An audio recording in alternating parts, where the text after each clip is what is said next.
Vidéo, pour les 30 ans du journaliste à la tête du 13h de La Une, sa rédaction lui avait réservé de nombreuses surprises, entre messages d'affection des téléspectateurs et rétrospectives des grands événements couverts.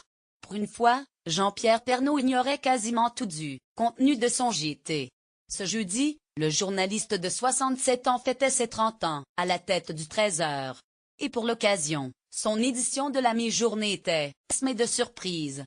Ainsi, en même temps que Jean-Pierre Pernaut, les téléspectateurs ont découvert, au milieu de reportages, les vœux d'anniversaire de Sébastien Loeb, Teddy Riner, Tanguy Estanguet, Jean Dujardin, Danny Boone, Anch'ti, Line Renault, le casting des touches.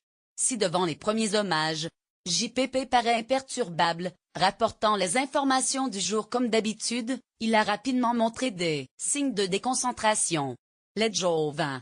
Je ne sais même plus en quelle année on est, lancera-t-il notamment au moment de la chronique sport. Lire aussi, Jean-Pierre Pernaut, l'inoxydable. La rédaction de son journal avait redoublé d'efforts pour garder les surprises. Pour le présentateur, une journaliste prétextera par exemple un duplex à Brest pour évoquer le mauvais temps.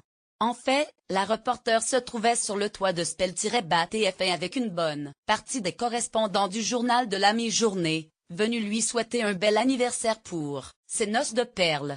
Qui dit anniversaire dit cadeau. Mehdi, son assistant, s'est d'abord invité sur le plateau pour lui offrir des chocolats confectionnés par les artisans de la maison du chocolat. Quelques minutes plus tard, le journaliste Michel Izard lui donnera une cassette qui compile des reportages d'Alain Darchy, un ancien caméraman que Jean-Pierre Pernaut appréciait tant. Du beau monde en coulisses, mais c'est un moment d'un reportage où de fidèles téléspectateurs lui adressent un message de sympathie que Jean-Pierre Pernaut paraît le plus ému.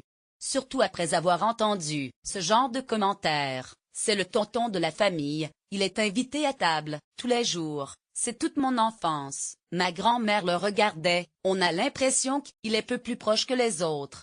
Puis une rétrospective des grands événements couverts sera diffusée, de la chute du mur de Berlin en 1989 à la mort de Johnny Hallyday en décembre dernier, en passant par les attaques contre le World Trade Center en 2001 ou encore la victoire des Bleus à la Coupe du Monde 1998, qui lui vaudra d'ailleurs son record d'audience absolue avec 10,1 millions de téléspectateurs rassemblés le lendemain, soit 66% du public.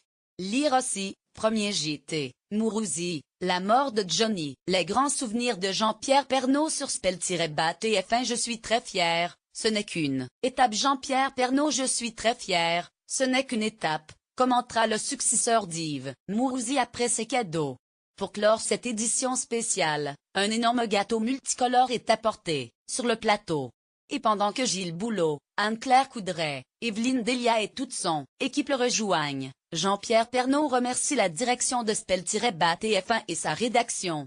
Merci à tous, merci à Gilles Pélisson, président directeur général de Spell-Bat TF1, MDLR, pour sa confiance. Merci à Thierry Thuillier, directeur de l'information du groupe Spell-Bat TF1, MDLR, qui nous a rejoints, à Catherine Nel, qui a été là avant lui, aux quelques directeurs de la rédaction qui se sont succédés, à toutes les équipes, à tous les correspondants. Puis de s'adresser aux téléspectateurs, on essaye de rester au plus proche de vous comme en témoignent des photos sur Twitter. Beaucoup de monde suivait cet anniversaire en coulisses. L'animateur Nico Aliagas, avec son inséparable appareil photo, a notamment été aperçu. Probablement pour un reportage à venir. Ça va, je ne suis pas viré? Demandera Jean-Pierre Pernaut à la toute fin de son JT. Qu'il soit rassuré, après un tel hommage, la fin ne semble encore pas d'actualité.